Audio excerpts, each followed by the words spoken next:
Hey, this is Professor Game, where we interview successful practitioners of games, gamification, and game thinking who bring us the best of their experiences to get ideas, insights, and inspiration that help us in the process of getting the students to learn what we teach. And I'm Rob Alvarez. I work at IE Business School Publishing, where we create interactive and engaging learning materials. Do you have something you'd like some help with? Ask our guests. Go to professorgame.com/question and get your question answered in a future episode. Engagers, guess who we have today? It's Bart Hufen. And Bart, the first question is, are you prepared to engage? Yes, sure.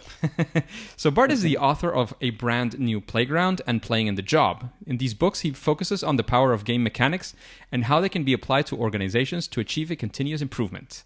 He's also been a steady force in the Global Gamification Gurus Top 100 and is certainly one of the founders of the gamification and game thinking in Europe. His track record with his company BrandNewGame holds over 20 often award-winning digital game innovations, and the solutions he provides for his clients are always developed using a proven agile method that Bart has developed himself.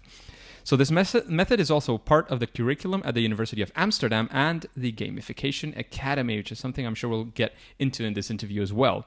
He has an average score of 8.7, and he is a highly valued speaker both in the Netherlands and abroad, and that's definitely true, Bart. So is there anything that we're missing from that incredible intro? Yeah, it's so humble, isn't it?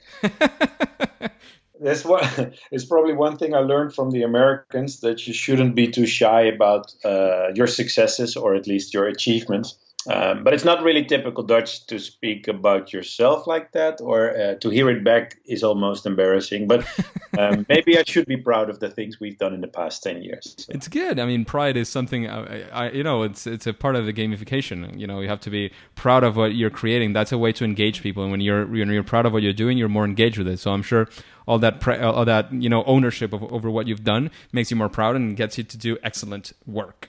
Yeah, sometimes, but I think in Holland it's okay to be proud when you have a glass of whiskey all by yourself, right? But not to brag about it to the world, like, look what I've done. But still, I think I should be proud and happy at all, like that we achieved such great things in the past 10 years Exactly. for our clients. That's the main thing. Yeah. So Bart, the first thing that we want to know is, what does a regular, or if there is such a thing as a regular day, look like? If we're going to hang out with Bart Hufen for a day, what does it look like? Yeah, that was funny, because indeed my first response was, I don't have regular days, but if you look at my week, let me first of all say I recently wrote a blog about that as well, that I try to work now 24/7. And by 24/7, I mean I try to work 6 hours a day, 4 days a week. And it's inspired by Tim Ferriss, I think is the author of the 4-hour work week. I read it 5 years ago or something, or no, longer ago. But it inspired me, and it's also inspired by the fact I almost drove my car off the highway 2 years ago. So then made me realize maybe I should take it a bit more easy these days. So what I do, I plan all my activities as a process. So I try to come up with circular things, and I defined a golden loop for myself that has brought me the success in the past 9 years, which basically consists of 3 entities. So one of them is publications. So I do publications every week, or I try to do that. And with publications, I mean writing a blog, or sending out a DM, a direct message, or doing something on social media, LinkedIn preferably, doing interviews like today, and writing books, of course, although I emphasize on blogs because I hope you don't do a book a week. Exactly. So I try not to do a book a week. No. Yeah, and I'm not a writer. I mean, I don't feel I'm a writer or an author, but it's something that helps me to do publications. So doing publications gets me into doing presentations, like for Gamification Europe, obviously, but I also do a lot of talks nationally and internationally on different congresses or conferences like HR or agile conferences, even South by Southwest some years ago. So presentations is obviously also a very good way to attract potential leads. And finally, I do a lot of projects thanks to my publications and presentations for companies that actually pay the bills, because publications, writing a book, unless you're a best-selling author that sells like 100,000 copies, will not get you into the lazy seat. Neither does presentations, but it's a really good way to get attention for everything you've done. So once I've done a project, I hopefully can write a publication again about it, which invites me again to some presentations, etc. So that's my golden loop. And currently we're expanding, so not only publications, presentations, and projects, but we're developing a platform these days. So another P, a project or product, actually, a platform that will have certain gamification products in itself. Can you talk a bit about that platform? I know we're taking a bit of a sideways, but we were talking about it in the pre-interview chat, and it sounded like something interesting and that perhaps many people in the engagers will be interested in. Yeah, so I've been working on gamification since 2009, and I always intended to remain a very small company. So still, there's only one Bart Hufen within BrandNewGame, but I have a partner these days, so we're with two. But all the projects we've done, I always did with either freelance people or small agencies. And the frustration for me was we've done brilliant things for companies like Vodafone, NN Eurasia, so a big insurance company, Foot Locker Europe and such. But the agencies I worked with always wanted to invent something new each time we had a similar request. So, for instance, if we did something for a call center, for company A, and then we did something for a call center for company B, they wanted to develop something completely different. And I always tried to develop like one product that we could launch over and over again and then scale up, obviously. But that was really hard. But now I finally found a guy who was also 44 like myself, who is a kick-ass programmer who builds everything in HTML. So we've been working the past 18 months on our own platform that we will launch at the end of this year, which basically focuses on people of companies being able to build up a profile based on their expertise and talents, and solving problems for other people within the company that struggle with certain things. And it sounds a bit vague, I know, but I can show you guys more, obviously, during Gamification Europe. But it's basically a really simple tool that just enables people to work together in a different way. So it's, in a way, it's some sort of platform to create gamification, or is it broader? Is it narrower? In that sense, where does it stand? Our goal is basically to create a culture of collaboration. So we want to change the way people work nowadays. And it sounds really like a big, hairy, audacious goal, but it is also. But if you look at how we've been working the past 20 years, it's really corrupt. So we are using email to communicate with each other, for instance. And we're putting a lot of people in CC to inform everyone. And we as an organization, we are like organized in hierarchic models, which is really outdated. It doesn't work like that anymore. These days, you need to work differently, more fluently, more flat, I would say, like a flat organizational structure. And it's also something you could compare to Agile or Scrum. And in Holland, there's a really big market for it nowadays. And I think also globally, because I know Scrum.org quite well, and I see that they're really expanding. So what we're building basically cuts through department structure. It cuts through everything It just enables people who have similar jobs to post challenges or to post quests and to search for expertise and talents. And the system helps you to find those people and to engage them surrounding your problem.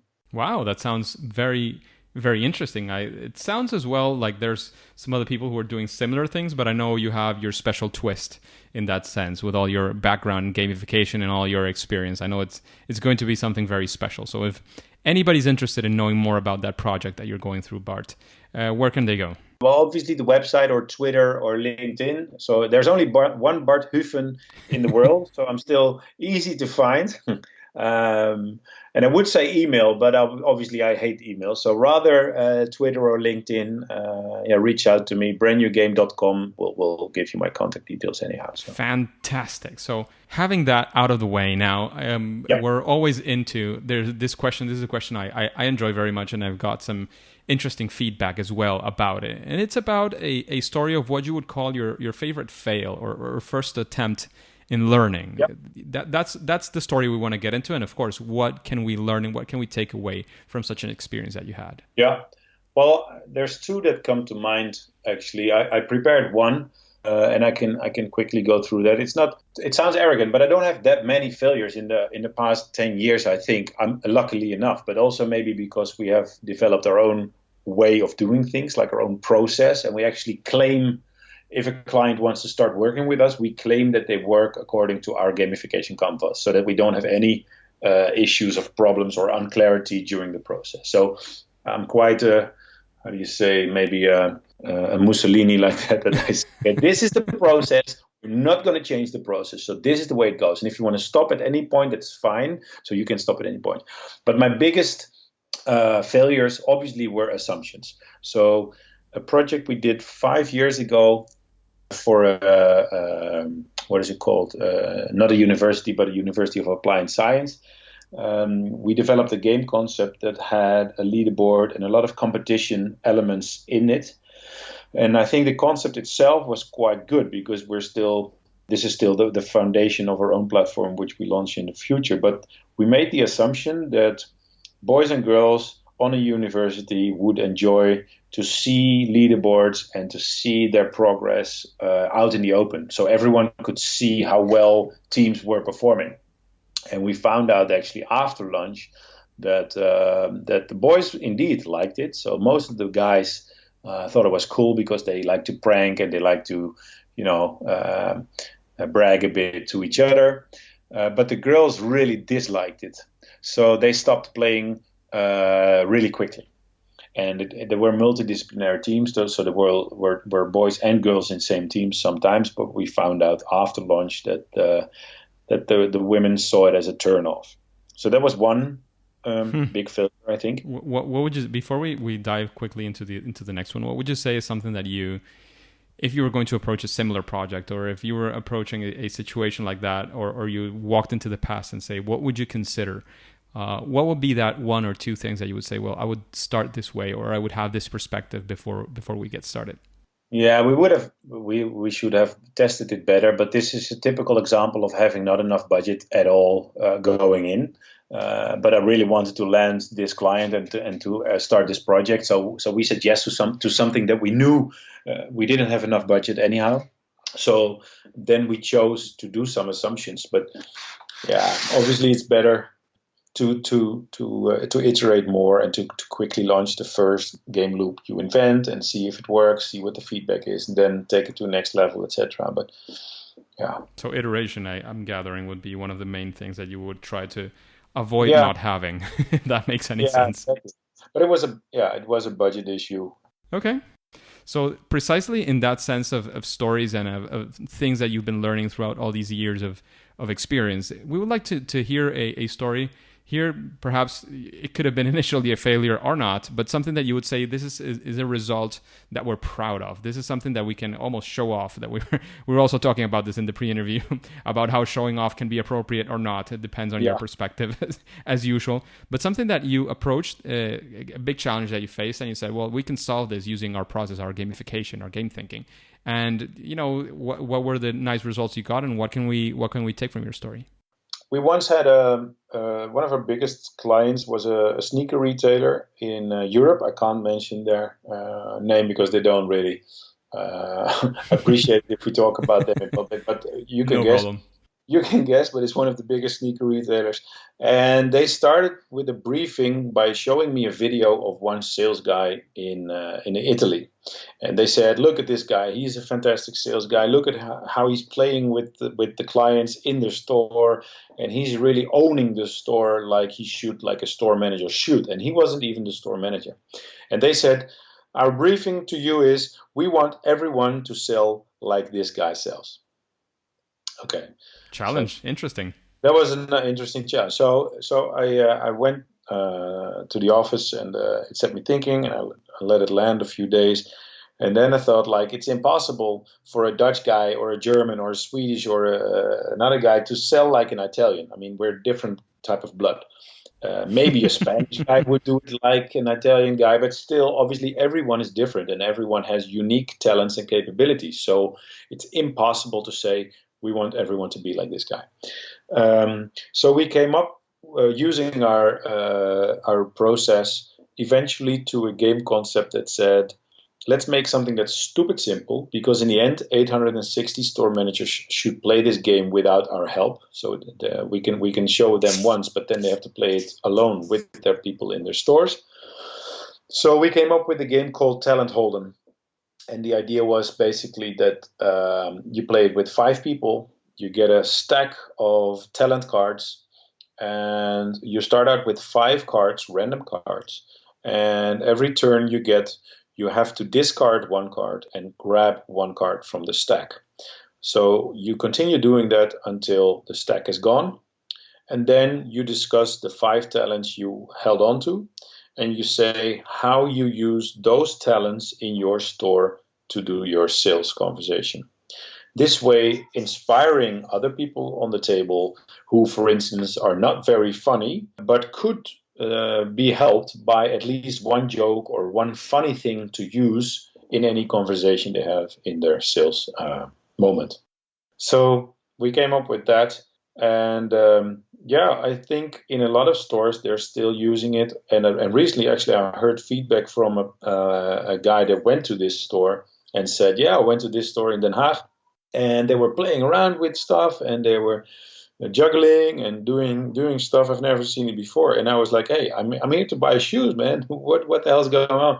And I said, "Well, maybe that's because we taught them a year and a half ago to play around more in their store with people using their talents."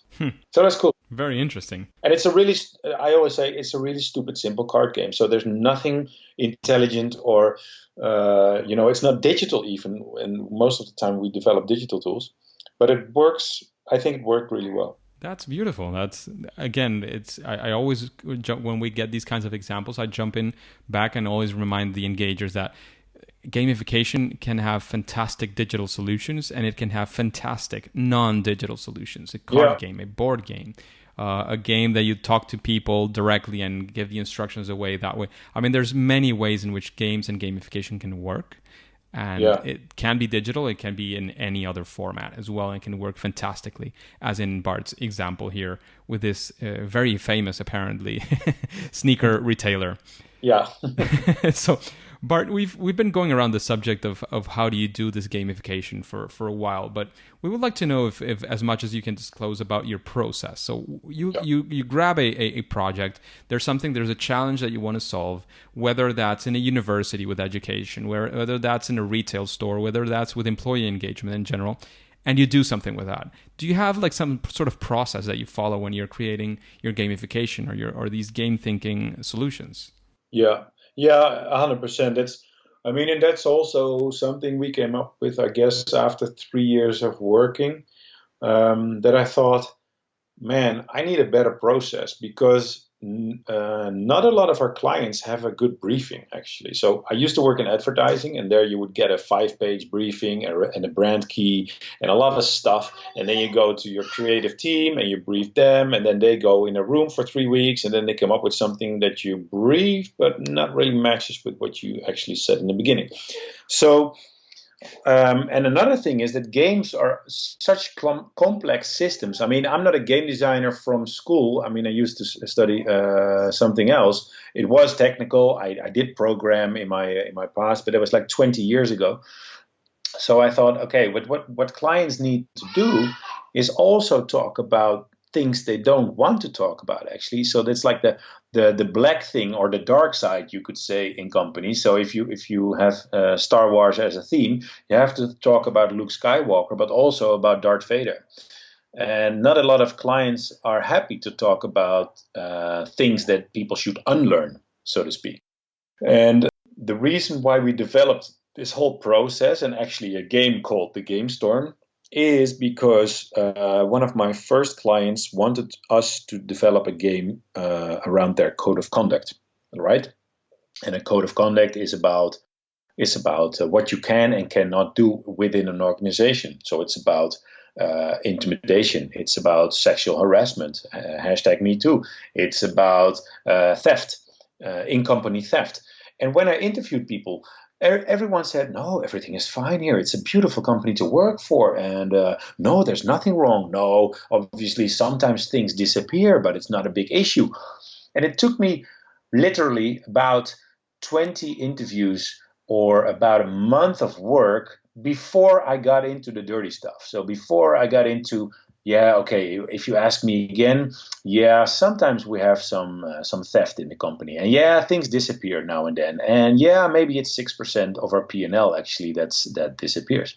But it took me such a long while to get there that I said, okay, we need to come up with something. So I'm sorry for the long introduction, but here we go.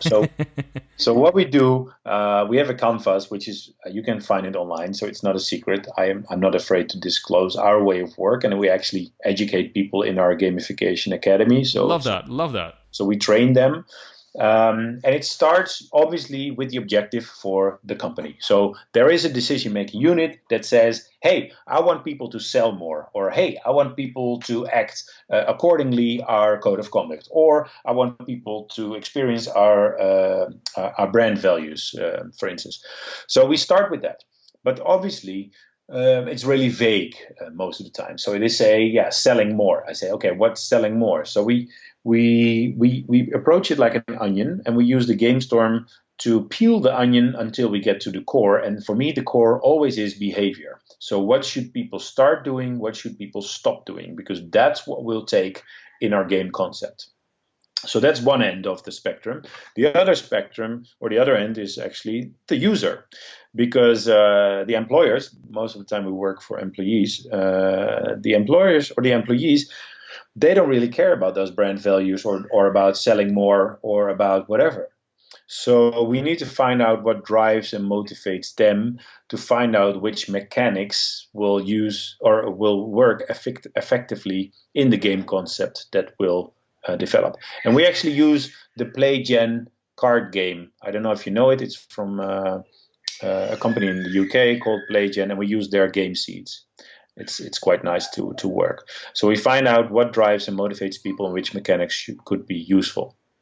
And then in between, obviously, is the game concept that has content in it. So we think about the context, like when and where will people play this game? Is there a theme that we should apply? And then what type of content could work really effectively? So Bart, after all this disclosure that we've had, where can we? You mentioned that these were quite open. The onion. Is there a place where we can find more information about that part of the process? Yeah, I think on our website, BrandNewGame.com, it must be somewhere. And otherwise, yeah, if you Google Gamification Canvas, I'm sorry I have to be so vague. Let me quickly check if it's online. Gamification Canvas. I think there was a presentation a couple of years ago about a gamification canvas that they developed. Trying to remember, I think, yeah, it was probably with Sergio Jimenez, the organizers of Gamification World Congress. Yeah, and if you go to the slides, I mean, if you use SlideShare, I have a lot of presentations on SlideShare, and on our own website, you can also download all the slides I use in our own gamification workshop. So there's a lot of stuff online, and I give it all away because I'm not shy about that. I think it's good to share stuff because it's still an emerging industry. Definitely, absolutely, and that's why we have this podcast, because we're big believers in the sharing of the information. That there's so many things that we can still achieve through gamification. So many more people are needed to achieve a better world in many aspects. You're looking for a better work environment. We're especially striving towards a better education system and the way we learn things in education in general. So there's many areas still to be developed, as you say. Yeah. And I think the world could be more fun and functional. Still, it's somewhere in some way we're still working like 20 years ago, but it should really change quickly. Definitely. So, if I may, let me quickly put it out there that in September and March we will train people again in our gamification workshop. So it's like a 2-day workshop, and we sell tickets through Eventbrite. Is it live or is it online as well? It's 100% live, because I really believe in live, being together, seeing, feeling the people, and doing it. It's in Amsterdam, and this time in September it's at Schiphol Airport, because they will host it for us.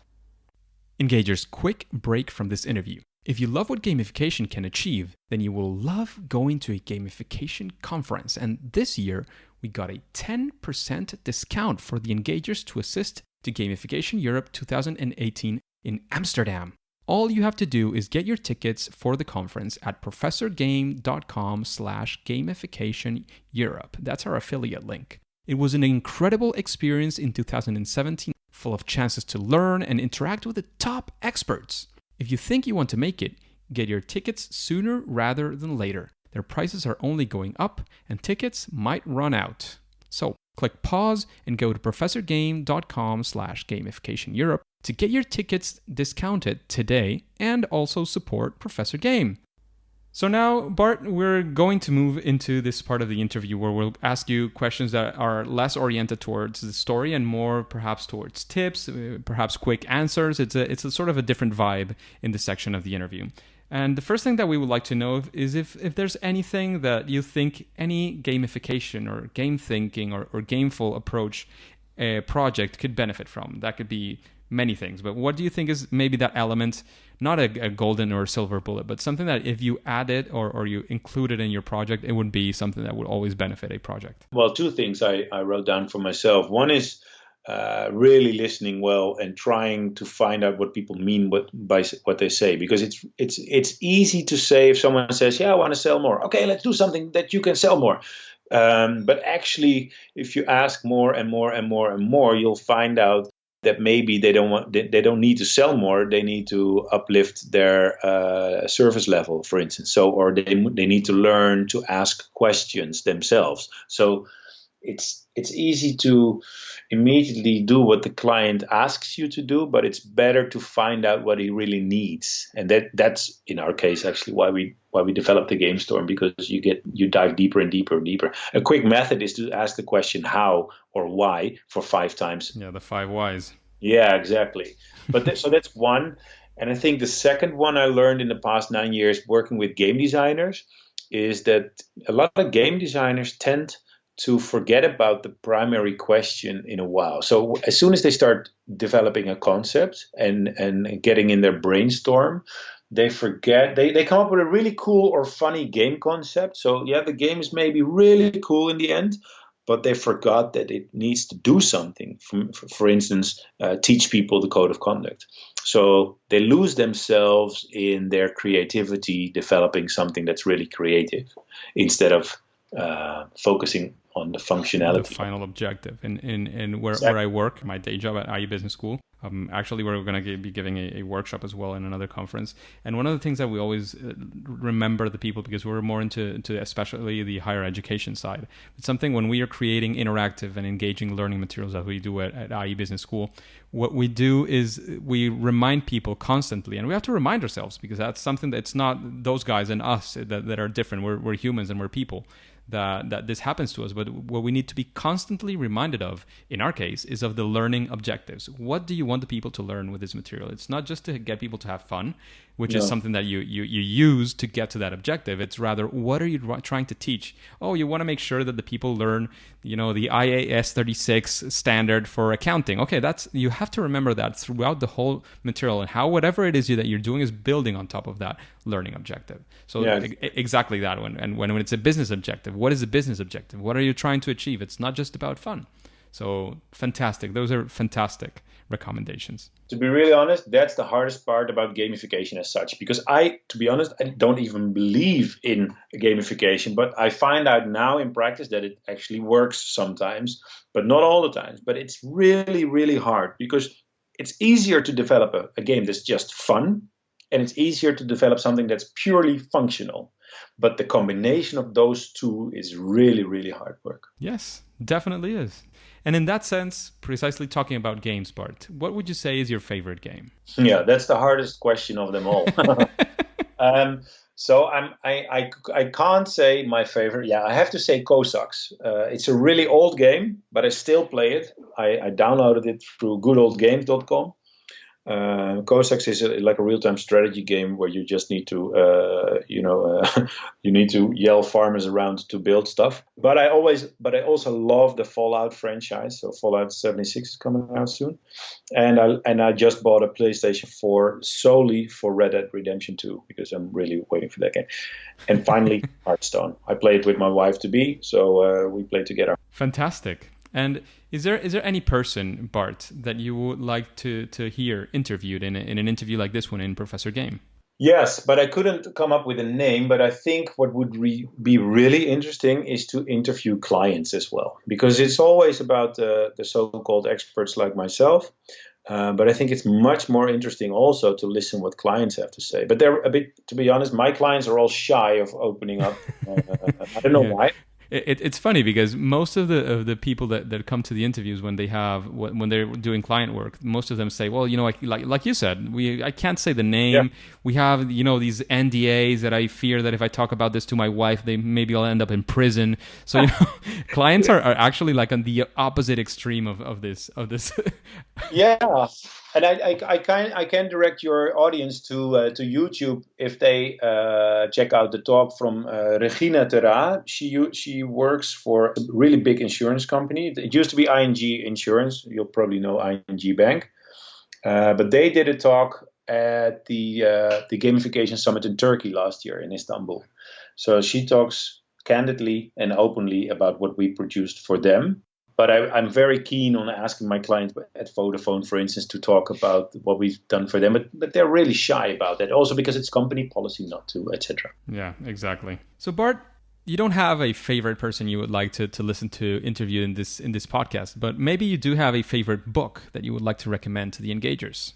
Yeah, it's not a game book as such, but a book that I really enjoyed reading is the book called Bold, B-O-L-D. And it's basically about the Silicon Valley industry. And I was blessed to read it because it has a lot of research behind it. And they claim the same things I claimed in my last book. So I'm happy that they did the research because I just from my hips. But it's all confirmed. So that's a good thing. So yeah, I really like it. You can re-edit your books to say, well, these guys did the research and I'm saying exactly, this here. Yeah. You can reference them. I'll humbly ask them. My last book, by the way, is only in Dutch available yet, but I'll hope to translate it next year. Nice. Looking forward to that. Bart, what would you say within this whole gamification and game designs and all these things that we've been talking about, what would you say is your sweet spot or your superpower? I don't really have superpowers. I think I'm a generalist, so I know a bit of everything. So I know a bit of coding, and I know a bit of design, I know a bit about art. So I would have to say that my strong point is the fact that I understand business because I used to work for Diesel and Atari in the past. So I know the game industry, I know the fashion industry, and I know advertising. And I understand my clients really well, but I also understand creative people really well. So I think that's my sweet spot. Bringing everybody together. Yeah, exactly. Definitely. So, Bart, as you will be an upcoming speaker in Gamification Europe, where actually Professor Game is one of the media sponsors of the conference, we would like for you to motivate us to go to the conference as well. We are going. Many of the engagers, I'm sure, are going as well. But there might be some people still on the fences and waiting to see who are these interesting people who are going to be speaking at Gamification Europe. What's your talk going to be about? What would motivate us to go to you, to listen to you specifically? Well, I can say it will be a very honest talk about the past decade of starting up my own company and how to gain clients, for instance, and also about my own golden loop. Like I said in the beginning, I do three things really well, and that's like a cycle for me. So I do publications, I do presentations, and that's why I can do projects and write again about the project as in the publication and then present again. So I try to do that like a German engine, and that's the thing I focus on, those three activities. The rest is not interesting. So you're going to be talking in Gamification Europe about how you do that. What are what have been your learnings, your secrets, so to speak, within that process, right? Yeah, I guess so. Yeah, and create your content to be found, because in the end, the biggest clients I got approached me in the end, and that's only because I've been planting seeds over and over and over and over for the past 10 years. So engagers, if gamification is something that you want to apply to if you're in education and you're applying it to your daily life, I'm sure there's many things that you can learn about this project as well to understand how all these pieces move together for you to be discovered, but also to be able to collaborate with other people who are doing this, or even to develop projects for not only for your school or your university, but something that perhaps can transcend your own current frontiers. But if you're also interested into getting into gamification, or are already into the gamification consultancy or working in a gamification company, this is something that can be extremely interesting for you as well. How to get, I mean, this is basically the secret sauce that, that Bart is giving us out here to how he gets his clients. So that I'm sure that is something that you could be interested in, both from an educational perspective to be able to collaborate with people around the world, or even, again, create gamification projects for education that transcend your frontiers. Like at IE Business School, we're creating materials that we use not only in our school, but that we're selling to a worldwide audience of other business schools who are using it all around the world. So it's something interesting, definitely, for us. I'm sure it could be there are many cases in which you, within the educational world, can be using that. But of course, if you're into the gamification world looking for clients, I mean, this is like gold, a golden mine. This guy over here has been doing this for 9 years, and he's even had some success. I mean, a lot of success. So I would like to invite you to go to Gamification Europe. This is a very interesting talk as well. There's other very interesting people who will be around. And of course, as you've heard many times during this podcast, not necessarily this episode, but throughout the past weeks, we've been talking about how to go and get your tickets if you haven't gotten them. So there's a special link that has been created for us. We have a redirection from our webpage, which is if you go to professorgame.com/gamification Europe, all one word, you'll get a 10% discount for the conference, and you'll be able to benefit from this discount and also be supporting Professor Game's mission, which is to create this podcast and to keep it free as it will always be. So, Bart, is there any final piece of advice that you would like to leave the engagers with? And then please let us know where we can find you, and then we'll say it's game over. Yeah, sure. No, so I wrote down that especially a word to clients or potential clients, that I think they will always have to see it as a strategy, not as a thingy. Like, I always try to be honest in my first conversation I have with prospects, that if they see it as a one-trick pony that will solve all their problems, forget about it. So you need to take it really seriously if you want to do things with gamification. So that's, I think, always the nice contradiction. So it can be really functional and it's really fun, but take it seriously. That reminds me, my dad, I used to be an actor in high school. And I used to be like a pretty serious, young man. So he said, and he was relatively serious, but he had a very dark humor as well. And he said, some people sometimes confuse, you having a serious face with you being a serious person. And, you can take things seriously and still have fun, still enjoy things. So I think that seeming contradiction is, at least in my life, has never been so. I mean, you can have fun and have a serious face or take things very seriously without being, the hard-faced person who's never enjoying, never having fun. So taking things seriously, taking it to heart, and having a lot of fun is definitely not a contradiction. So I love that final piece of advice, Bart. Yeah. So Bart, where else can we find you? Do you want to, of course, drop your webpage, Twitter, LinkedIn? Yeah. This is the plug section. Yeah, exactly. Yeah. So if you're interested in more material, check out YouTube. Obviously, there's only one Bart Hufen, as I said. So it's Hufen. Check our website, BrandNewGame.com or GamificationAcademy.com. And like I said, we're actively looking for people around the globe that want to set up their own academy. So we have a curriculum. We have a lot of materials. So if anyone's interested in starting their own academy with our support, let me know either now, in the future, or during the event, of course. And LinkedIn is my favorite way to reach out. So, the one and only Bart Hufen, not Simpson. And Nope. you will definitely be able to find Bart in LinkedIn as well. Yep. So thank you, Bart, for your time. We know your time, as everybody else's, is very, very valuable. So we thank you for these 40-something minutes that you've dedicated to the engagers, to giving away all your interesting stuff, and to talk about what you've been doing over the past years. We also thank you for your talk that we know is going to be amazing in Gamification in Europe. So we hope to meet personally there and to meet many of the engagers. And however, now it's time to say it's game over. Oh, thanks so much. It was really fun.